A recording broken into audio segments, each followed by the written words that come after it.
아버지 하나님 말씀 요한에서 2장입니다. 요한에서 2장 12절부터 14절 우리 같은 마음으로 천천히 같이 읽겠습니다. 자녀들아 내가 너희에게 쓴 것은 너희 죄가 그의 이름으로 말미암아 사함을 받았으며 아버지들아 내가 너희에게 쓰는 것은 너희가 태초부터 계신 이를 알았으며 청년들아 내가 너희에게 쓰는 것은 너희가 악한 자를 이었습니다. 아이들아 내가 너희에게 쓴 것은 너희가 아버지를 알았으며 아비들아 내가 너희에게 쓴 것은 너희가 태초부터 계신 이를 알았으며 청년들아 내가 너희에게 쓴 것은 너희가 강하고 하나님의 말씀이 너희 안에 거하시며 너희가 흉악한 자를 이겼습니다. 아멘. 금요일에 얘기했던 얘기를 약간 프리뷰를 하면서 오늘 이야기로 넘어가는 것이 옳다고 생각하게 됩니다. 사도 요한은 바울하고 좀 다르게 이 부분 굉장히 유대인스럽게 썼다. 그런 말씀을 했어요. 무슨 말이냐? 12, 13절은요. 12, 13절하고 14절하고 같은 내용이에요. 그렇죠? 12, 13절 자녀들아, 아비들아, 청년들아. 14절도 똑같죠? 아이들아, 자녀들아, 아이들아 같은 말입니다. 다른 말 아니에요. 그 다음에 아비들, 그 다음에 청년들 같은 말입니다. A 형태로 되어 있어요. A 말이 A 말고 같은 말이고 서로 연결되어 있습니다. 그죠? 이런 형태로 굉장히 유대인스럽게 썼다. 그래서 이 부분을 해석하려면 서로 비교해 보면 우리가 알 수 있다. 그래서 첫 번째는 뭐냐면 우리가 아이들 생명을 얻는 것, 어떻게 생명을 얻어야 될 것인가, 생명을 얻는 게 가장 중요한 일입니다. 그렇죠? 자기가 죄 사함을 받아야 할 사람이라는 걸 깨닫는 것부터 시작해서 어떻게 주님에게 나아가 자기 아버지가 하나님 아버지인 걸 알게 되는 데까지 가는 게 첫 번째 생명을 얻는 길이다. 그런 얘기를 저번 시간에 얘기를 나눴습니다. 그렇죠? 우리 두 번째 어떤 얘기하냐면요. 순서대로는 아비드라예요. 그 순서대로는. 근데 논리적 순서대로는 청년들을 먼저 얘기하겠습니다. 청년들아, 젊은이들아, 청년들아 라는 얘기를 같이 하겠습니다. 너희가 누굴 이겼어요? 악한 자, 흉악한 자 이런 얘기죠. 그렇죠? 이걸 이겼다 이런 얘기를 하고 있습니다. 이런 얘기를 하고 있어요. 이기는 신앙이야. 이기는 신앙. 성장하는 신앙은요. 내적으로 외적으로 잘 이기는 신앙입니다. 통제력을 갖는 신앙이죠. 이게 너무나 중요합니다. 여러분 생명을 갖는 것, 그리스도인으로 생명을 갖는 것, 예수의 생명을 갖는 것은 그 무엇과도 비교할 수 없어요. 너무 중요해요. 너무 중요하다고 저는 믿습니다. 하여튼간 재산을 팔고 뭐 하더라도 우리가 꼭 결론을 지어야 될 게 하나가 있는데 그게 뭐냐? 우리가 예수 생명을 가진 자로 서느냐 아니냐예요. 근데 많은 사람들이 오해하는 사람들이 있어요. 뭐냐하면 마치 교회를 등록하거나 아니면 내가 예수 믿습니다라고 입으로 고백하면 그것이 뭐라고 믿어지는 거예요? 예수 생명이 있는 거라고 착각하는 거죠. 복음에 대해서 동의하거나 그걸 기뻐하면 마치 생명이 있다고 오해하는 거죠.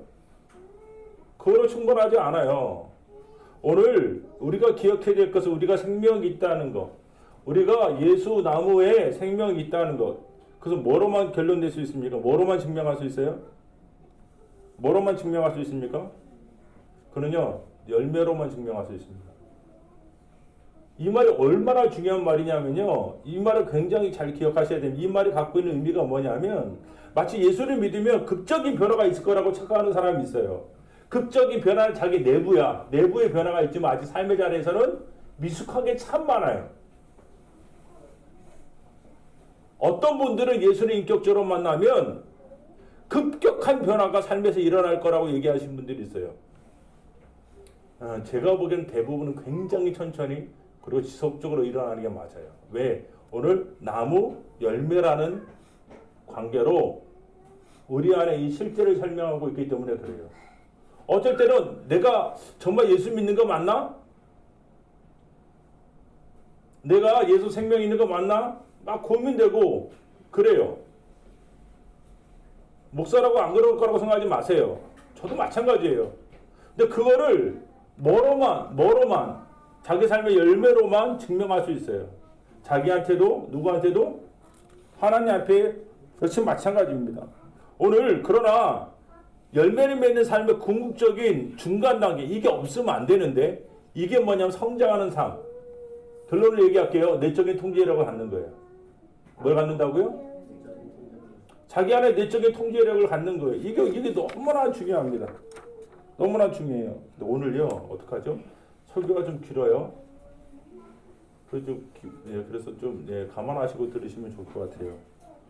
마태복음 7장 16절부터 18절부터 얘기할게요. 마태복음 각주 두 번째예요, 형제. 마태복음 7장 16절부터 18절 이거부터 얘기할게요. 그들이 열매로 그들을 알지니 가시나무에서 포도를 또는 엉겅퀴에서 무화과를 따겠느냐.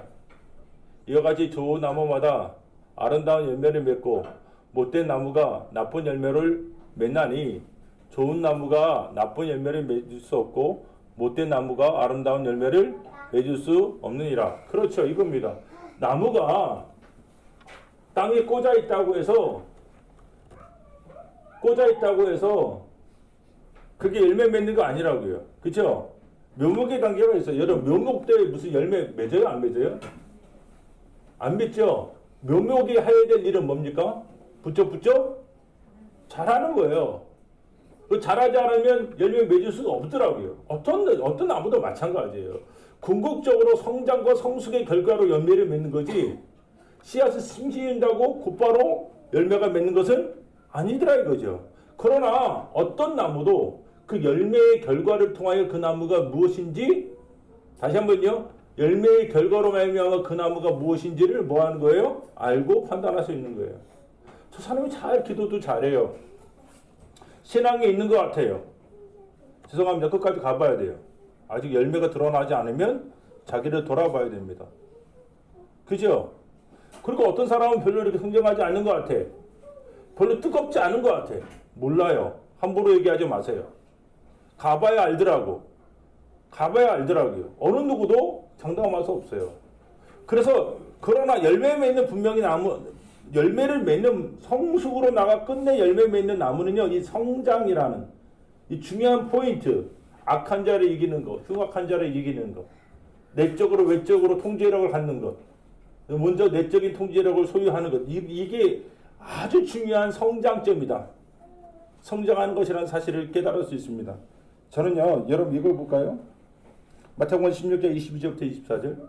마태복음 16장 22절부터 24절. 베드로가 예수를 붙들고 흥변하여 이르되 주여 비마옵소서 이 일이 결코 주께 미치지 아니하리이다. 예수께서 돌이키시며 베드로에게 이르시되 사단아 내 뒤로 물러가라. 너는 나를 넘어지게 하는 자로다. 너가 하나님의 일을 생각하지 아니하고 도리어 사람의 일을 생각하는도다 하시고 이에 예수께서 제자들에게 이르시되 누구든지 나를 따라오려거든 자기를 부인하고 자기 십자가를 지고 나를 따를 것이니라. 아멘. 여러분 전쟁이 있어서요. 가장 무서운 것은 외부의 적이 아니라 누굽니까? 내부의 적이에요. 맞습니까? 전쟁에 있어서 가장 위험한 적은요. 외부에 있는 적보다 내부의 적이에요. 외부에 있는 적을 아무리 컨트롤할 수 있는 힘이 있다고 하더라도 내부에 있는 적을 컨트롤할 수 없다면 분명히 얘기할 수 있어요. 그 사람 전쟁에서 못 이깁니다. 이길 수가 없어요. 맞습니까? 오늘 여러분 우리가 잘 아는 베드로가 생명을 얻은 사람입니까? 저는 그렇게 생각해요. 베드로는 생명을 얻은 사람이에요. 근데 오늘 이 마태복음 16장에서 우리가 놀라운 얘기를 들어요. 예수님이 자기가 예루살렘에 올라가 죽겠다 얘기하시니까 베드로가 덜컥 뭐 했어요? 걱정이 됐어요. 생각이 들어왔어요. 주님께 간청합니다. 옷자락 잡고 근데 난리가 나요. 예수님 이런 일이 있으면 안 돼요. 주님 그러지 마세요. 주님 그렇게 하시면 안 됩니다. 왜 그러려고 그러세요? 왜 어려운 길 가세요? 왜 그러시는 거예요? 그렇게 얘기합니다. 그래서 주님이 하시는 말씀이 뭐예요? 사단아 물러가라. 너는 나를 넘어지게 하는 자로다. 너가 하나님의 일을 생각하지 아니하고 뭐요? 뭐를 생각해요? 사람의 일을 생각하는도다. 제가요, 여러분 이거 잘 보세요. 누군가가 성장하려고 하는 사람들, 신앙에 있어서 생명을 얻었다면 그 사람은 궁극적으로 자기 삶이 왜 성장하지 못하는가에 대한 이해를 어디서 찾는지 아십니까? 다시 한번 이 말이 너무 중요해요. 너무너무 중요해요. 자기 삶에 왜 열매가 드러나지 않는가? 왜 자기 삶에 선한 행동이 덜 드러나는가? 분명히 난 예수를 만났는데, 난 예수를 아는데 왜 나는 그런 일이 일어나지 않는가? 나한테는 왜 이런 일이 풍성하게 일어나지 않는가라고 고민하는 사람들. 그런 사람들이 결론을 어디에서 가져야 되냐면 여기에요. 하나님의 일을 생각하지 아니하고 누구의 일을 생각하는 거. 자기 안에 내면의 이 경향성, 내면의 통제력, 내면의 싸움에서 자기가 지고 있다는 사실을 명백히 보고 어떻게 이 부분을 해결할지에 대한 결론과 방법을 소유하지 못하면요, 베드로처럼 자기 모든 소유를 다 드리고 예수를 쫓아도 열매 없고 욕만 먹어요. 과거에 자기 삶을 다 드리고 열정적으로 살아도 욕먹는다고. 그래서 생명을 얻은 자들이 성장으로 나갈 때 꼭 짚고 넘어가야 될 것은 내적인 통제력을 갖고 있느냐. 이러면요, 개인적으로 이 부분을 뛰어넘지 않으면 열매가 없어서 자기가 생명이 있다는 사실을 자기한테 설득할 수 없어요. 드러날 수 없다고. 너무 희박한 열매로 말미암아 재속할 뿐이란 말이에요. 많은 사람들이 생명을 얻을 수 있어요. 아니, 많은 사람은 아니에요. 생명을 얻을 수 있어요. 그러나 그것이 열매 맺는 삶으로, 분명한 수많은 열매 맺는 삶으로 가는 사람이 극히 적은 이유가 어디 있냐? 이스라엘의 실패를 보세요. 이스라엘의 실패를. 자기들 앞에 구름 기둥과 불 기둥이 지나가도 안 된단 말이에요. 어디에서? 내면의 싸움에서 내면의 통제력을 확보하지 못한 어떤 사람도 자기 자신을 증명해낼 수 없어요. 증명해낼 수 없어요. 그러므로 이 성장으로 나아가는 길을 분명히, 생명이 있다면 분명히 기억하셔야 됩니다. 그리고요, 이거는 개인적인 측면뿐만 아니라 공동체의 측면도 마찬가지예요. 너무 중요해요. 교회 공동체 가운데 생명을 얻는 사람들이 있다는 것은요, 정말 축복된 일이에요. 너무나 축복된 일이에요. 너무나 아름다운 일이에요. 그러나 그 생명을 얻는 아이 상태로만 머문 교인들이 많은 교회는요, 문제가 많아요. 문제가 굉장히 많아요. 우리 꼬마 애들 막 뛰어다니면 다 흘리고 어지럽히고 다녀야 안 다녀요? 그럼 누가 쫓아다녀야 돼요? 누군가가 쫓아다니면서 그거 치워야 되는 사람 생기죠? 근데 교회는 치운 사람 없고 다 어린아이들이야. 문제가 가득해요. 고린도전서 3장을 볼게요. 3장 1절부터 4절이죠. 우리 박명신 집사님 읽어봐 주세요. 우리가 내가 신령한 자들을 대함과 같이 너희를 말할 수 없어서 육신에 속한 자 곧 그리스도 안에서 어린아이들과 어린아이들을 대함과 같이 하느라 내가 너희를 젖으로 먹이고 밥으로 아니하여 있는 너희를 감당하지 못하였으니거니와 지금도 못하리라. 너희는 아직도 육신에 속한 자다. 너희 가운데 시기와 분쟁이 있으니 어찌 육신에 속하여 사람을 따라 행함이 아니리요. 어떤 이는 말하되 나는 바울에게라고 하고 나는 아볼로에게라 하니 너희가 육의 사람이 아니라. 여러분, 한 공동체에 우리가 흔히 6대4의 원칙이라고 그러죠. 6대4좀 7대3의 원칙이라고 얘기하는데 무슨 말이냐면 성숙한 사람은 30% 이상은 돼야 돼요. 이해가 되세요? 성장하는 사람이 30% 돼야지 공동체가 건강하게 끌어갈 수 있어요. 고린도교에 은사가 있어요, 없어요? 고린도교에 은사가 있죠. 예언도 있고 방언도 있고 그 다음에 병 고치는 능력도 있어요. 놀라워요, 놀랍지 않아요? 놀랍죠. 근데 그 교회는요, 자기 아버지 아내를 취한 사람도 있고요, 분쟁도 있고요, 그 다음에 고소도 있어요. 문제가 심각하죠. 생명의 역사는 있어요. 복음도 있고 생명의 역사는 있다고요. 근데 문제는 뭐냐면 이게 문제가 그거보다 더 많아. 왜 그럴까요? 어쩐 일로 그럴까요? 생명의 역사가 없질 않은데 기적도 있고 은사도 부어지고 능력도 드러나고 기가 막힌 일들이 일어나는데 왜 그럴까요? 사도 바울은 이 부분을 명확히 진단합니다. 뭐라고 진단하냐면 시기와 분쟁에서 벗어나지 못한 어린아이 상태. 육의 사람, 육에 속한 사람, 육의 사람하고 육에 속한 사람하고 좀 틀려요. 육의 사람과 육에 속한 사람, 나중에 더 얘기할 육에 속한 사람. 어린아이 상태에서 벗어나지 않은 거예요. 어린아이 상태에서 벗어나지 않은 거예요. 그래서 그 사람이 생명이 있지만 여전히 어디에 영향을 받아요? 육적인 거에 영향. 자기 욕심, 자기 판단, 자기 생각. 이 영향에서 벗어나지 못하는 거예요. 교회 공동체가 하나의 좋은 일이 있으면 10가지의 다른 엄청난 일이 뻥뻥뻥뻥뻥 터져. 그 이유는 그 교회가 생명력이 없어서가 아니에요. 그 교회에 은혜가 없어서가 아니에요. 그 교회에 기적이 없어서가 아니에요. 그 교회 성도들이 어린아이의 상태에서 어디로? 청년의 상태로 나아가는 일이 적기 때문에 그래요. 아까 우리 정원 자매가 두 아이들 쫓아다니면서 봐줘요. 정원 자매가 있으니까 애들이 저렇게 봐주는 거예요. 그리고 옆에 지금 우리 신경제가 안고 있으니까 가능한 거예요. 누군가 청년들이, 장년들이 뻥뻥뻥 문제 일으키는 사람들 뒤통수 때리고 야 이게 아니라 야 너희들도 크면 돼. 괜찮아. 챙겨주는 사람이 있으면 교회가 괜찮아요. 그게 없어. 다들 애들이야. 나는 바울에게 속했어요. 나는 큰아빠가 좋아. 난 베드로에게 속했어요. 나 엄마가 좋아. 이러고 평가름하는 거예요. 자기들의 행동이 그리스도의 몸은 나눌 거라고 1도 생각하지 않는 거예요. 그죠? 그 이유가 무엇입니까? 생명력이 없어서요? 아니요. 그리스도 예수를 몰라서요? 아니요. 영적인 체험이 없어서요? 아니요. 생명을 얻었지만 그 다음으로 나아가지 못하기 때문에 그래요. 교회가 생명을 얻는 것보다 중요한 건 없지만 교회가 하나님의 교회가 되어지고 의미 있는 존재로 쓰려면요. 교회 공동체 안에 적어도 성장하는 사람들이 30% 이상이 돼야 돼요. 그래야지 교회가 안정화가 되고 능력이 있어지기 시작합니다.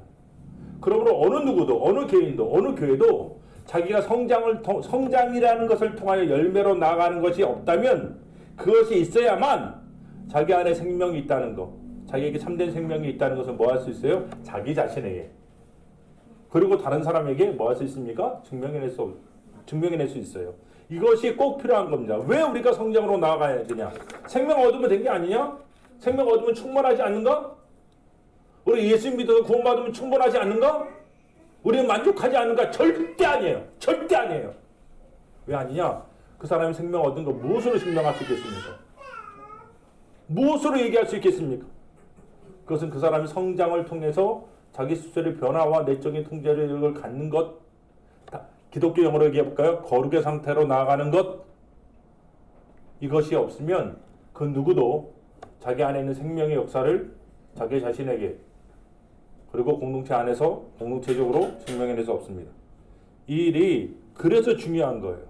사도 요한이 그래서 아이들아, 자녀들아라고 얘기하고 끝내는 게 아니라 청년들아 이렇게 얘기하고 있는 이유를 우리가 깨달아야 됩니다. 두 번째, 그렇다면 성경에 말하고 있는 성장은 무엇일까요? 일반적으로 많은 목사들이 성장 그러면 교인의 숫자가 늘어나는 거 얘기하죠. 그죠? 교회가 숫자가 많이 늘어나서요. 많이 늘어나서 더 많은 일을 할 수 있으면 좋아요. 좋죠? 존 피터 목사님이 담임 목사로 계실 때 수영로 교회 같은 경우는 15,000명이었거든요. 그 교회가 꿈을 꿨어요. 뭐냐면 성시와 부산의 복음화에 대한 꿈을 꾼다고. 그게 가능한 교회가 됐어요. 그래서요, 목사님 금식하고 그걸 선포하자 진짜 많은 교인들이 그 마음을 같이 품어주기 시작하고 심지어는 청년들이 1년이 휴직하고 전도에 매달린 사건도 있었어요. 그거는요, 쉽지 않은 일인데 교회가 자기 모든 재정을 다 그리고 자기 교회 오라고 하는 게 아니에요. 꿈은 부상이 복음화되는 거죠. 그런 일들은 그 규모 성장의 의미가 있을 수 있다고 생각해요. 그래서 교인 자꾸 목사들이 성장 얘기하는데요. 그러나 진짜 성장 오늘 본문은 성장을 그 얘기를 하고 있지 않아요. 성경이 말하고 있는 성장은요. 결론을 얘기할게요. 뭐라고요? 내적인 통제력을 갖기 시작하는 거예요. 왜? 악한 자를 이기는 거니까. 그렇죠? 너희가 강하고 말씀이 너희 하나님 말씀 너희 안에 거하며 그래서 뭐 흉악한 자를 이기는 거기 때문에 악한 자를 이긴다고 얘기하고 밑에는요 그게 어떻게 악한 자를 이기는지 과정들을 설명하죠. 은혜 안에서 강하고 그들이 말씀이 너희 안에 내주하고 그래서 어떻게 흉악한 자를 이기는지 이 과정들을 위에서는 명시적인 단어를 사용하지만 밑에는 상수를 통해서 설명해 주고 있어요. 성장이라는 게 뭐냐? 성장이라는 게 뭐냐? 바로 내적인 특성, 내적인 이 통제력을 갖기 시작한 것입니다. 이게 너무나 중요해요. 그럴 때 우리가 기억해야 될 게 뭐냐면 로마서 7장 20절부터 24절입니다. 우리 허연미 자매가 읽어볼게요. 로마서 7장 20절에서 24절. 만일 내가 원하지 아니하는 그것을 하며 지금 생각을 되는 내가 아니면 내 속에 거하는지니라. 그러므로 내가 하는 법을 깨달았노니 곧 선을 행하기 원하는 나에게 악이 함께 있는 것이로다. 내 속사람으로는 하나님의 법을 즐거워하되 내 지체 속에서 한 다른 법이 내 마음에 법하사 내 지체 속에 있는 죄의 법으로 나를 사로잡는 것을 보는도다. 오라 나는 공고한 사람이보다 이 사망의 몸에서 누가 나를 건져주랴. 사랑하는 여러분, 통제력이라는 거예요. 통제력이라는 게 첫 번째 단계가 뭐예요? PR을 구분하는 것부터 시작해. 나와 통제할 사람과 통제를 당할 사람, 통제를 당할 그 무엇과 뭐가 분리가 일어나야 돼요. 맞아요, 안 맞아요? 그게 한꺼번에 묶여 있으면 안 돼요. 무슨 말이냐? 여러분 오늘 사도 바울이요. 뭐와 뭐를 분리시키고 있어요? 나와 뭐요? 나와 죄가 어떻게 분리됩니까? 여러분 나와 죄가 어떻게 분리가 돼요? 일반적으로 거듭나지 않은 사람들의 가장 기본적인 특징이 뭐냐면 나와 죄가 분리가 안 돼 있는 거예요. 자기가 뭘 사랑하는 줄 알아요? 자기를 사랑하는 줄 알아요. 근데 자기를 사랑하는 게 아니라 뭘 사랑해요? 자기 죄를 사랑하고 욕구를 사랑하는 거거든요. 근데 자기를 사랑하는 줄 알아요. 근데 그게 언제 분리가 일어납니까? 예수님이 자기를 위해서 죽으셨다는 사실 앞에서 그 죄가 자기와 자기의 영원한 삶을 멸망시키고 예수 그리스도를 죽게 하셨다는 이 결론 앞에서 처음으로 죄를 뭐 하는 거예요? 미워하는 거예요. 성경이 뭐라고 얘기합니까? 요한복음 12장이 자기 생명을 사랑하는 자는 잃어버릴 것이요 이 땅에서 자기 생명을 미워하는 자는 영원토록 보존하게 되리라. 그렇게 얘기하고 있지 않습니까? 누군가가 그 안에 새로운 생명의 역사가 일어났다는 것은요. 분명하게 뭘 보냐면 자기와 자기 안에 있는 죄가 뭐 하기 시작하는 거예요. 내가 원하는 것과 내가 하나님을 사랑하고 하나님 뜻대로 살고 싶고 하나님의 역사를 경험하고 싶은 하나님에게 소유되어지고 하나님의 방식대로 살며 하나님의 영광을 보고 싶은 이 욕구가 일어나고요. 근데요, 성장하기 전에 맨날 거의 져요. 간헐적으로 이겨요. 아주 간헐적으로 이길 때가 처음에 많아요. 그래서 맨날 여러분 때리는 사람 좋아요, 안 좋아요? 안 좋죠? 맨날 맞으면서 좋다 그러면 안 돼요. 그 사람 눈이 가려운 사람이야. 맨날 자기가 쳐. 그래서 막 이게 너무 싫은 거야. 오라 나는 공고한 자로다. 여러분 이게 너무나 중요한 게 뭐냐면 만약 자기가 지속적으로 자기 내면을 통찰하지 못하고 그것들 지는 것들에 대해서 당연하게 여기고 그것들에 대하여 그것들에 멈추고 있으면 안 돼요. 우리 안에 뭐가 있어야 되냐면 지문에 내가 넘어짐에도 내가 쓰러짐에도 뭐에 대한 열망? 거룩에 대한 열망. 뭐에 대한 열망? 거룩에 대한 열망. 이렇게 살 수 없다. 나는 이렇게 살아서는 안 된다. 나는 이렇게 살도록 부르침받지 않았다. 이 거룩에 대한 열망. 이게 그 사람 안에 일어나야 됩니다. 그러지 않으면 이게 뿌리예요. 이 뿌리. 성장으로 일어나려고 하는 사람들의 뿌리는 뭐냐면 내가 지금 넘어지고 또 쓰러졌지만 내가 그리스도의 보혈을 의지할 수밖에 없지만 또 그분의 십자가 앞에 올 수밖에 없지만 이게 내 삶의 전부는 아니다. 난 이렇게 삶을 멈출 수 없다. 이게 이 거룩에 대한 열망이 그 사람한테 있어야 돼요. 그게 있느냐 없냐는 전혀 다른 삶이에요. 그래서 막 여러분 열망이 있는 사람 뭘 찾아내요? 열망이 있는 사람 뭘 찾아내요? 따라 열망이 있으면 방법을 찾아내고 열망이 없으면 핑계를 찾아낸다. 맞아요, 안 맞아요? 핑계를 찾습니까? 방법을 찾습니까? 핑계를 찾고 있는 거예요. 우리가 열망을 찾고 하나님은 우리에게 이 말씀을 통하여 길을 찾으라고 얘기합니다. 그래서요, 누군가가 제가 이게 너무 중요한 성장이라는 게 뭐냐면 이 상태에서 로마서 8장이 딱 넘어가면 무슨 얘기 나와요? 성령께서 우리 마음을 어떻게 주장하시는 얘기 쭉 나와요. 로마서 8장 어떻게 거룩해지는지 실제에 대한 얘기가 나와요. 로마서 7장 이 부분은 막 고민이야. 바울이 8장에 가서는요 마음에 대한 얘기가 나오기 시작해요. 그리고 어떻게 이기는가에 대한 얘기가 막 나오기 시작해요. 바울도 결론이 똑같아. 다르지가 않아. 다를 수가 없어. 내적으로 자기가 이기지 못하는 사람이 바깥쪽에 있는 사람은 어떻게 이겨요? 그래서 이 거룩한 열망이 끊임없이 일어나는 사람들이 끊임없이 일어나는 사람들이 궁극적으로 자기 내면을 어떻게 통치하는지를 알게 되는 거예요. 이거는 다 똑같아. 이 성장이라는 게요. 자기 안에 하나님 뜻이 들어오면 그리고 자기를 그곳으로 밀어넣을 수 있는 상태를 유지하는 거예요. 다시 한번 이 말 너무 중요해요. 자기 마음 상태를 어떻게 유지하는 거예요? 하나님의 말씀이 들어오면 그래서 그 길로 나아갈 수 있도록 자기 마음 상태를 유지하는 거. 요거를 딱 유지하는 게 진짜 신앙의 성장을 이루고 있는 사람들의 가장 높은 단계의 특징이에요. 이해가 되셨죠? 요거를 어떻게 유지하느냐, 요거를 유지하느냐. 이게 진짜 중요한 겁니다. 여러분 그런 은혜가 있었으면 좋겠어요. 요한일서 봐요. 요한일서 2장 15절부터 17절. 같이 읽었으면 좋겠어요. 같이 읽으십시오. 시작. 이 세상이나 세상에 있는 것들을 사랑하지 말라. 누구든지 세상을 사랑하면 아버지의 사랑이 그 안에 있지 아니하니.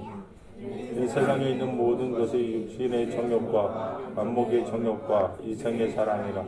다 아버지께로부터 온 것이 세상으로부터 온 것이라. 이 세상도 그 정욕도 지나가되 오직 하나님의 뜻을 그죠? 여기서 우리가 세 가지를 볼 수 있어요. 뭘 볼 수 있어요? 우리가 세상이나 세상에 있는 것을 사랑하는 건 우리의 옛 본성이죠. 우리가 세상이나 세상에 있는 것을 사랑하는 이유가 무엇입니까? 옛 본성이라고 제가 얘기했으면서 물어봐, 그죠? 바보야, 바보. 근데 그 옛 본성의 시스템이 뭐냐면요. 세상이나 세상에 있는 것이 우리에 있는 정욕들을 통하여 우리에게 뭘 줘요? 뭘 줘요? 기쁨을 줘요. 그렇죠? 이 세상이나 세상에 있는 것들이 우리 안에 뭘 줍니까? 기쁨을 줘요. 지속적으로 기쁨을 주니까 거기에 매달린다고요. 자기에게 기쁨을 주는 거에 매달려요. 그렇죠? 이 시스템이 뭐냐면 세상이나 세상에 있는 것들을 사랑하는 시스템이에요. 벗어나지 않아요. 이 페이스북이 그래서 무서워요. 좋아요를 누르게 하거든요. 좋아요를 누르면 내가 인정받는 거 같고 그래서 거기에 목매다는 사람들이 많아. 근데 그게 이해가 돼. 누구든지 그래. 그렇지 않아요? 누가 나를 칭찬하면 어깨가 올라가요, 안 올라가요? 그렇죠? 머리보다 더 올라가려고 그래. 왜 그래요? 그게 기쁨 주고. 그러니까 그 기쁨을 주다 보면 기쁨 주는 것을 자꾸 그거 통해 기쁨을 얻으면 뭐 하게 됩니까? 뭐 하게 돼요? 사랑하게 돼요. 기쁨 주고 사랑받는 축협이 돼요. 이게 기가 막힌 원리라고요. 기쁨 주고 사랑받는 축협이 된다고. 이 원리가 그래요. 근데 신앙은요, 제가 항상 얘기하잖아요. 신령한 기쁨을 유지하는 거예요. 여러분 이것만 할 수 있으면 돼요. 다시 한번 여러분 안에 신령한 기쁨이 계속 있을 수 있게 하면 돼요. 따라할까? 신령한 기쁨이 문제다. 신령한 기쁨이 문제다. 문제가 아니에요. 이게 키워드예요. 신령한 기쁨이 우리 안에 계속 들어오게 하는 거. 신령한 기쁨이 계속 오게 하는 것. 그래서 하나님을 사랑하는 거예요. 하나님을 사랑하는 거예요. 하나님을 사랑하게 돼요. 하나님을 통해 얻는 기쁨들이 갈수록 커지는 사람은 세상의 기쁨을 손을 놔요. 중독은 중독으로 이겨요. 세상의 기쁨은 신령한 기쁨으로 이기는 거예요. 다른 방법이 없어요. 이거 깨닫는데 진짜 오래 걸렸거든요. 세상의 기쁨은 신령한 기쁨으로만 이겨요. 세상에 있는 기쁨을 다른 걸로, 다른 종류로 대체한다고 되어지는 게 아니에요. 세상에 있는 기쁨을 클래식이나 좀 높은 다른 문화적 고향적인 걸로 대치하여 이기는 게 아니에요. 세상의 기쁨은 신령한 기쁨으로 치환되어질 때 건강한 거예요. 정말 키워드, 정말 핵심 중에 하나는 우리 안에 신령한 기쁨을 소유할 수 있느냐 이거예요. 그 신령한 기쁨, 하나님에 대한 사랑에 대한 신령한 기쁨이 찾아오면 내면에 두 가지가 일어나요. 하나는 뭐냐면 야 이게 정력이었구나. 전에 내가 사랑한다고 얘기하는 게 정력이었구나. 이게 분별이 찾아온다고. 분별이. 내가 내 자신도 사랑하지 못했던 똥멍청이구나. 내가 정력을 사랑하느라고 내 자신도 사랑하지 못했구나. 이 사실을 깨닫게 된다고요. 여러분 봐요. 나를 끝까지 사랑할 자가 누굽니까? 나를 포기하지 않고 중별하지 않고 사랑할 자가 누굽니까? 우리가 주는 쾌락은 아니에요. 우리에게 쾌락을 주는 그것은 아니에요. 우리 하나님밖에 없어요. 정말 그래요. 이게 구분이 가기 시작해요. 그래서 분별이 능력이에요. 여러분 신앙에요. 신령한 기쁨이 일어나는 가장 놀라운 일이 분별이에요. 분별. 뭐라고요? 분별이에요. 분별. 분별이 일어나야 돼. 분별. 분별 다음에 두 번째 일어나는 게 뭡니까? 그때서야 뭐가 일어나면 의지가 일어난다. 뭐가 일어난다고요? 의지가 두 번째. 여러분 신령한 기쁨이 하나님에 대한 사랑을 일으킨 사람에게는 두 가지가 일어나는데 하나가 분별이고 또 하나는 의지예요. 마지막에 뭐라 그래? 하나님의 말씀을 뭐하는 사람? 향하는 사람 영원히 뭐 할 것이다? 이게 돼요. 사랑하면 의지가 생겨요. 사랑하면 그 사람에 대한 의지가, 그 대상에 대한 의지가 생겨요. 그죠? 의지가 생긴다고. 나는 왜 의지가 박약할까? 아니요. 여기 어느 누구도 의지가 박약한 사람이 없어요. 자기 욕구에 대해서는 우리가 박약합니까? 그죠? 우리 욕구에 대해서는 우리가 의지가 박약한 적이 있어요? 단 한 번도 없어요. 여기 있는 어느 누구도 의지가 박약한 사람이 없어요. 다만 사랑의 대상이 아닌 것에 대해서는 의지가 박약해요. 그게 인간이에요. 그 기쁨의 방향이 바뀌고, 방향이 바뀌고, 우리 눈이 열려서 뭐가 되고, 이게 분별이 되어지면 그 다음에 찾아온 게 뭐냐? 의지가 생겨요. 주님 뜻대로. 주님 뜻대로 살기로 했네. 주님 뜻대로 살기로 했네. 그걸로 충분해. 주님이 알아주시면 충분해. 주님 뜻대로 살기로 했네. 뒤돌아서지 않겠네. 충분해. 이게 뭐냐? 내적인 통제력이 있는 사람들의 삶이에요. 신령한 기쁨을 가지고 뭐가 일어나고요? 자기 삶에 분명히 분리가 일어나요. 분석이 가능해요. 분별이 가능해요. 그리고 마지막에 뭐예요? 의지가 생겨요. 여러분 지금 얘기한 게 너무 중요해요. 너무 중요해요. 여러분 이거 너무 중요한 얘기예요. 너무 중요해요. 제가 보기엔 너무 중요한 얘기예요. 여러분 그런 은혜가 있기를 예수님 이름 축복합니다. 그러면요. 실제적으로 어떻게 우리가 내적인 통제력을 보유할 수 있어요? 어떻게 내적인 통제력을 보유할 수 있어요? 어떻게 내적인 통제력을 보유할 수 있어요? 어떻게 가능해요? 어떻게 가능합니까? 실제적인 얘기합시다. 실제적인 얘기 할게요. 여러분 아까 얘기를 다 반복하면 뭐가 찾아와야 된다고요? 뭐가 찾아와야 된다고요? 신령한 기쁨. 신령한 기쁨이 일어나기 시작하면 그 사람의 변화가 일어난 거예요.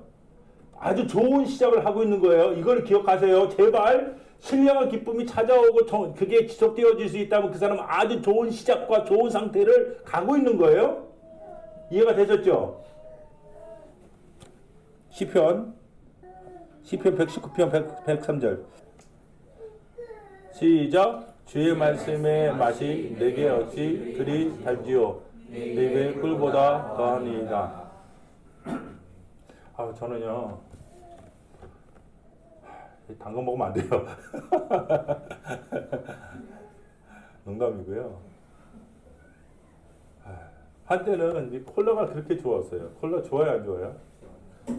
한 여름 때 더울 때 콜라를 벌컥 먹을 때 그 짜릿함과 목 넘어갈 때 시원함, 그리고 그 달콤함, never forget, 잊어버릴 수가 없어요. 그죠? 너무 좋아요. 너무 좋아요. 그 기억이 자꾸 나니까 어떻게 됩니까? 여름에 더울 때 뭘 찾게 돼요? 맥주요 그러면 안 돼요, 여기서. 이런 걸 찾게 되죠. 찾게 돼요. 그죠? 그래서 여름만 되면, 야, 어디 콜라 없어? 콜라는 시원한 거지! 이렇게 얘기하는 분들이 생기죠. 근데요, 오늘 지금 10편 119편에 기자는 우리에게 뭐라고 얘기해줘요? 주의 말씀의 맛이 뭐라고요? 내게 어찌 그리 단지요. 그죠? 이게 성장하고 있는 거예요. 이게 좋은 시작을 하고 있는 거예요. 이게 너무 놀라운, 그 사람의 영혼에 놀라운 일이 처음에 시작하고 있는 거예요. 그러니까 누군가가 말씀을 듣고 말씀을 통해서 막 이게 즐거움이 일어나기 시작한다. 이러면 기쁨이 있어요. 드라마 바이블 앱을 들으면요.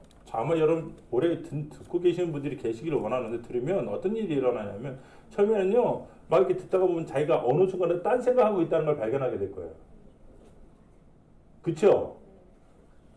그 시기를 그냥 계속 그러면 이제 밀어버리고 또 들어요. 자꾸 그러다 보면 어느 순간에요, 딱 놀라운 것들이 경험해요. 그 다음에 찾아오는, 그게 없어지고, 그 다음에 찾아오는 게 뭐예요? 이 말씀이 있었네. 따라합시다. 이 말씀이 있었네. 발견의 기쁨이 처음에 찾아와요. 발견의 기쁨. 이게 너무 좋아요. 이 발견의 기쁨이 찾아온다고요. 이 발견의 기쁨을 자꾸 얻을 수 있다는 거예요. 기도도 마찬가지예요. 기도 처음에 하면 졸아요, 안 졸아요? 딴 생각 들어요, 안 들어요? 그걸 넘어가야 돼요. 요거 넘어가면 그때부터 뭐가 있습니까? 내적인 변화가 일어나는 기쁨을 경험해요. 그래서 신앙은요, 오늘은 말씀이 어떻게 내주하는가, 어떻게 말씀이 내 안에 육화되는가, 어떻게 말씀이 내 안에 어떻게 변화를 일으키는가, 이게 오늘 이 얘기, 어떻게 내면의 통제력을 갖는가는 오늘 말씀이 너희 안에 있어, 하나님의 말씀이 너희 안에 거하심에, 요 얘기 하는데요. 이게 생각해, 내면에 들어오지 않는 말이 나를 지배합니까? 내면에 들어온 적이 없는 말이 나를 지배합니까? 심지어는요, 사람들이 말이 날카롭고 뼈 때리는 말이 사람들을 움직여요, 안 움직여요? 사람을 힘들게 만들어요. 살인까지 저지른다고, 그 말로. 사람의 말이 사람을 죽일 수도 있고, 사람을 뭐 할 수도 있어요? 위로와 경제가 사람을 살릴 수도 있어요. 근데 하나님의 말씀이 들어오면 창조해요. 하나님의 말씀 내면에 들어오면 변화를 일으켜요. 이 들어오는 과정들을 열어야 돼요. 그러면 내면에 딱 들어왔다. 내면에 들어왔다는 증거가 뭐냐? 따라합시다. 내면에 들어왔다는 증거는 기쁨입니다. 따라합시다. 기쁨. 이게요, 길거리에 던지면, 씨앗이 길거리에 던지면요, 이게 새들이 쪼아먹죠. 두 번째, 신기부 뭐가 일어나요? 새싹이 일어나는 것을 주님이 마태복음 13장에 뭐라고 얘기하셨어요? 기쁨이라고 얘기하셨죠? 기쁨이에요. 그래서 기쁨이 찾아와야 돼. 기쁨. 첫 번째, 내면에 찾아오는 길이 열렸을 때 그 사람 안에 심기기 시작했다 라는 첫 번째 증거는 기쁨이에요. 기쁨. 여러분, 올해는 기쁨을 누리세요. 말씀의 기쁨을 충분히 누리세요. 100개의 싹을 내려야 한두 가지가 열매 맺어. 100개의 싹을, 여러분, 지금은 모내기를 하잖아요. 옛날에는 모내기를 하지 않고 뭐 했어요? 흩뿌리기를 했죠. 이게 무슨 말이냐면요, 지금은 모판에 잘 심어서 어느 정도 자라게 한 다음에 그거를 심잖아요. 그렇죠? 모를 내잖아요. 그렇게 해서 수확량이 많아지죠. 근데 옛날에는 그렇게 하지 않고 뭐 했어요? 그냥 흩뿌렸다고. 그냥 밭에 뿌렸어요. 그러면 그게 흙을 덮어줘요. 그러면 그 중에서 싹이 나는 놈은 적어요. 열매까지 맺는 놈은 적어요. 그걸 잘 아는 농부들의 지혜가 모내기라는 걸 하는 거라고요. 모판이라는 걸 만든다고. 뭐 농업 지식을 얘기하자는 건 아니고요. 그래서 싹이 많이 나는 것들이 있어야 그 중에 열매 맺어요. 다 열매 맺는 게 아니라고. 그러나 첫 번째 말씀의 맛이 어찌 그리 단지요. 말씀의 맛이 주의 말씀의 맛이 내게 어찌 그리 단지요. 내 입에 꿀보다 더하니. 여기 찾아오면 그 내면의 말씀이 이제 들어왔다. 말씀이 들어왔다. 이거예요. 근데 내가 말씀이 하나도 들어온 적이 없다. 그러면 뭐 내가 지금 몇 달 동안 한 번도 말씀을 통해서 내가 깨달아지고 기뻐지고 이런 게 없다. 근데 그 사람이 어떻게 하나님 뜻대로 살아? 내면에 들어온 말씀이 없는데 어떻게 하나님 흉악한 자를 이겨? 그죠? 그러니까 지는 게 당연하다. 말씀에 기쁨이 없는 사람은 지는 게 당연하다. 이게 결론이에요. 말씀에 기쁨이 없는 사람은 지는 게 당연한 거예요. 이길 수가 없어요. 그래서 올해는요, 여러분들, 저도 노안이 들어와서 성경 읽는 게 힘들어서 드라마 바이브 앱을 많이 사용하는데 너무 좋아요. 특정 앱을 선전하자는 건 아닙니다. 근데 자꾸 여러분 읽으시는 분 읽고 자꾸 내가 그랬잖아요. 위로가 되는 걸 찾으라니까. 위로가 되는 거. 위로가 되는 걸 찾으라고. 마음에 위로가 되는 거를. 그래서 기쁨을 얻으라고요. 기쁨을 제발. 신령한 기쁨이 와야 육적인 기쁨을 이기죠. 이게 첫 번째 키워드가 말씀을 통한 신령한 기쁨이 왔을 때가 말씀이 내 안에 들어왔다는 거예요. 그걸 잘 기억하시는 은혜가 있기를 예수님을 축복합니다. 두 번째 단계가 뭐예요? 따라합시다. 내면의 파수꾼. 내면의 파수꾼. 내면의 파수꾼이에요. 내면의 파수꾼이 뭐냐면 파수꾼이 뭔지 아시죠? 이렇게 성벽이 있으면요. 이게 파수대가 위에 있어요. 여기 특정한 종교가 발행하는 그거 아니고요. 올라가서 그 사람이 이렇게 눈이 좋은 사람이에요. 저쪽에서 많은 모래가 일어나고 있습니다. 적들이 찾아오고 있어요. 소리 지르는 사람이 필요해요, 안 필요해요? 그 사람이 누구예요? 파수꾼이 없으면 어떤 일이 있습니까? 성벽까지 기어오르는 거 몰라요. 성벽을 기어올라서 성 안에 들어올 때, 와, 들어왔다! 이미 져요. 이미 져요. 이 성벽에 기어오를 때 뜨거운 물을 부어버려야 되거든. 그죠? 파수꾼이 있느냐 없느냐가 두 번째 단계예요. 말씀을 통하여 내면의 파수꾼. 말씀을 통하여 내면의 파수꾼이 있느냐 없느냐. 이게 아주 중요해요. 그 말씀이 그 안에 이겨서 흉악한 죄를 이기는 방법이 뭐냐? 내면의 파수꾼. 내면의 파수꾼은 세우는 방법이 무엇이냐? 따라합시다. 암송과 묵상. 암송과 묵상이에요. 암송과 묵상. 그게 사고를 지배해요. 내 사고와 하나님 말씀 사고가 부닥쳐서 그게 내 사고를 지배해서 자꾸 기억이 나요. 와, 이 말씀이 자꾸 기억이 나. 근데 암송이 중요하고 묵상이 그만큼 중요해요.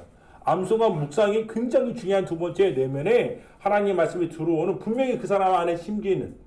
그래서 자꾸 다른 생각이 올 때 그러다고 아직 이기는 건 아니야. 그래도 많이 져요. 괜찮아. 언젠가 예리한 파수꾼이 나를 자주 넘어뜨리는 저 적들의 발걸음을 눈치채게 할 날이 와요. 그 내면의 파수꾼을 세우는 작업을 두 번째 단계에 해야 됩니다. 그게 묵상과 암송을 통해서만 되는 거예요. 마태복음 4장 3절부터 4절. 마태복음 4장 3절부터 4절. 같이 읽을게요. 시작. 시험 오는 자가 예수께 나와서 이르되 내가 만일 하나님의 아들이거든 명하여 이 돌들로 떡덩이가 되게 하라. 예수께서 대답하여 이르시되 사람이 떡으로만 살 것이 아니요 하나님 입으로부터 나오는 모든 말씀 살 것이라 하니라. 아멘. 주님은 그 내면에 뭐가 있다는 걸 알 수 있어요. 주님 안에 그 내면에 뭐가 있다는 걸 알 수 있어요. 말씀에 파수꾼이 있죠. 돌들로 명하여 떡덩어리가 되게 하라. 유혹이 찾아오고 유혹이 이 분별할 수 없는 유혹이 찾아올 때 주님 안에 있는 말씀이 주님에게 얘기해요. 자, 따라합시다. 여러분 이거 너무 중요한 건 성령께서는 어떻게 우리에게 얘기하시냐. 성령께서 이야기하시는 가장 명확한 방식. 우리 내면의 성령께서 얘기하시는 가장 명확한 방식. 여러분 묵상하고 암송하고 있는 걸로 얘기하시기 제일 좋아하세요. 이걸 아셔야 돼요. 영진아, 내가 이게 아니라 네 안에 묵상하고 암송한 걸 통해서 떠오르게 하심으로 성령께서 얘기하기를 제일 좋아하세요. 이게 하나님이 흔히 사용하시는 가장 명확한 방식 중에 하나예요. 이게 너무나 즐거운 방식이에요. 그래서 만약에 내 내면에 파수꾼들이 많은 사람은 든든해요. 아주 든든하다고. 내면에 파수꾼들이 없어. 제가 우리 서재랑 형제가 자기 어떻게 변화할 수 있냐고 목사님 방법을 알려달라고. 제가 했던 말이 천구절 외우기예요. 지금 한 300구절 외웠어요. 매주 저한테 전화 연락 와서 점검 받아요. 300구절 정도 외웠어요. 살고 싶으니까.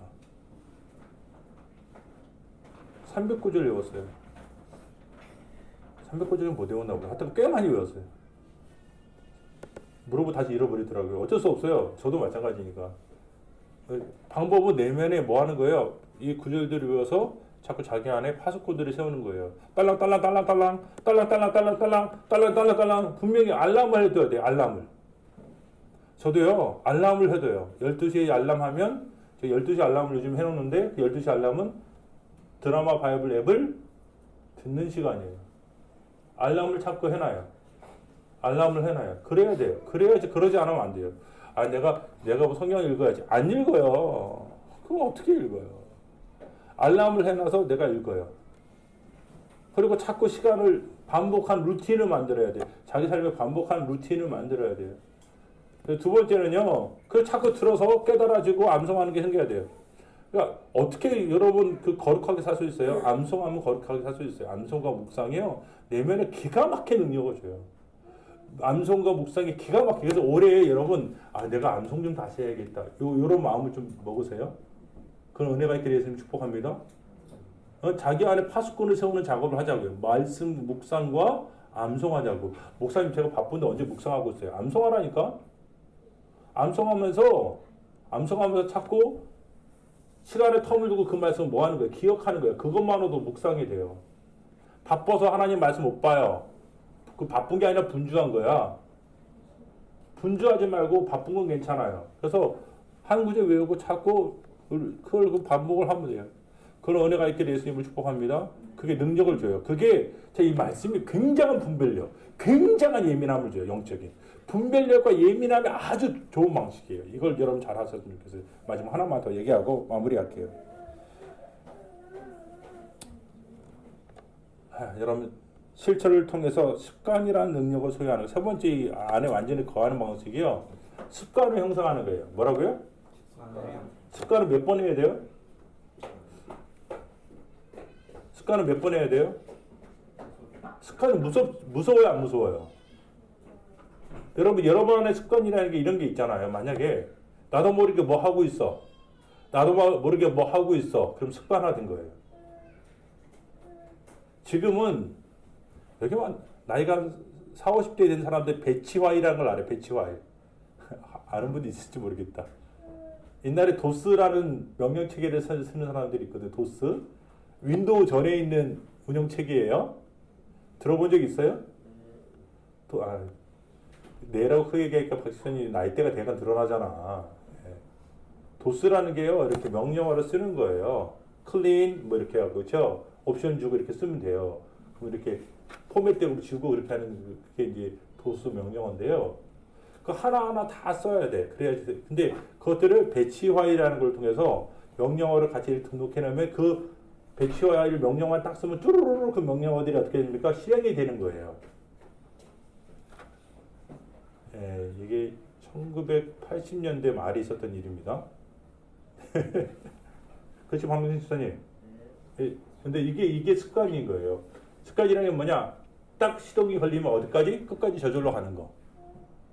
이거는 그 모든 행동을 저절로 해봤기 때문에 되어지는 거죠. 그렇죠? 그래서 습관이 굉장히 무서울 때가 많아요. 그 사람의 인생을 지배하는 건 습관이에요. 거의 그래요. 그래서 말씀은 어떻게 근데 습관이 되면 이게 무서운 게 능력이 생겨. 따라 습관이 생기면 능력이 찾아옵니다. 능력이 찾아옵니다. 이거예요. 통제력이 능력이 될 때는 습관화될 때예요. 다시 한번 통제력이 능력이 될 때는 습관화된 거예요. 파수꾼을 세우는 것뿐만 아니라 이제는 뭐가 되냐면 행동을 해서 뭐 하는 거죠? 행동을 해서 습관화시키는 거. 실천을 통해서 습관화시키는 거. 이게 너무나 중요해요. 그 큐티라고 한 구절 외웠다. 한 구절 외웠다. 그러면 한 구절 외웠으면요. 하루에 한 번은 행동하기. 하루에 한 번은 행동하기. 그 말씀에 따라 하루에 한 번은 행동하기. 이게 실천이에요. 실천. 그럼 어떻게 돼요? 그게 능력이 돼요. 그게 그 사람을 지키는 능력이 된다고요. 누가복음 22장 39절. 누가복음 22장 39절. 같이 읽을게요. 시작하면 읽겠습니다. 시작. 예수께서 나가사 습관을 따라.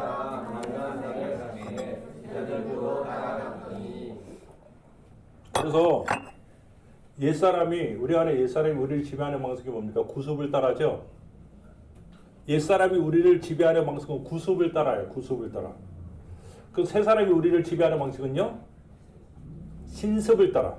새로 생긴 습관. 구습이 이기느냐 신습이 이기느냐의 싸움이야. 구습이 있어요. 우리 안에 구습이 강한 사람들은요. 이게 싸움이 쉽지가 않아. 구습. 옛날에 했던 예수를 알지 못했던 예수를 깊이 만나기 전에 있었던 이 구습이 강한 사람들은 쉽지 않아. 근데 신습, 새로운 습관을 형성한 사람들은 능력이 생겨요. 예수님이 이거 하잖아요. 제자들이 9시에 기도 시간에 올라갈 때 놀라운 역사가 있었죠. 사도행전에 보면 9시에 기도하는 시간에 올라가요. 이게 뭐야? 신습이야. 신습. 새로운 습관. 구습을 신습으로 대체하는 때 능력이 나옵니다. 다시 한번요. 구습을 신습으로 대체할 때 능력이 나와요. 능력이 나와요. 그러면 그 사람이 내적인 통제력이 생기는 거예요. 내적인 통제력, 외적인 통제력이 점점 쌓이기 시작하는 거예요. 그게 성장하는 거예요. 그게 놀라운 일이에요. 누구든지 하나님 은혜로 생명을 얻는 사람들이 있을 수 있어요. 근데요, 제가 얘기했잖아요. 성장으로 나아가지 못하면 그 누구도 자기 안에 있는 생명을 증명하지 못해요. 그리고 열매가 너무 극히 적어요.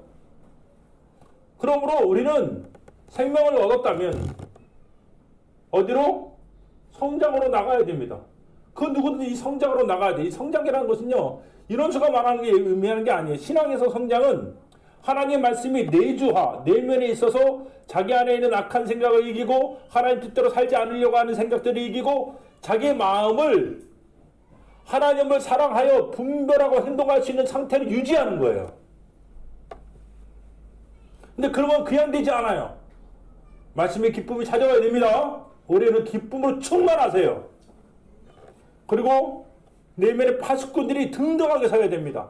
아주 놀라운 오랫동안 전투에 익숙한 파수꾼들, 좋은 눈으로 적들의 중심을 볼 수 있는 파수꾼들, 그런 사람들이 내면에 서야 됩니다. 마지막으로 그 파수꾼들이 능력이 있어야 돼요.